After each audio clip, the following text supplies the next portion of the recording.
ज्यादा डर गईं, क्योंकि 8वीं मंजिल पर एक भी कमरा ऐसा नहीं था कि वहां पर कोई रहता हो। वो पूरी तरह सुनसान था और वहां कोई आता जाता भी नहीं था। मो, क्या देख रही हो? चलो बाहर निकलो। ना चाहते हुए भी वो दोनों उनके साथ 8वीं मंजिल पर पहुंची। वो उनको एक कमरे में ले गए जहां रोशनी का कोई खास इंतजाम नहीं था।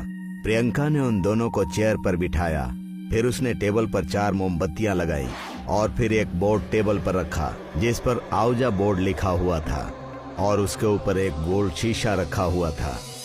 अब आएगा मजा। ध्यान से सुन लो, हम सभी अपने हाथों को थामकर बोर्ड के जरिए आत्माओं से कांटेक्ट करेंगे। रूह के आने के बाद चाहे कुछ भी हो जाए, हाथ नहीं छोड़ना है जब तक रूह खुद से हमें गुड बाय बोलकर चली न जाए। कोई उठेगा नहीं, ठीक है? अगर कोई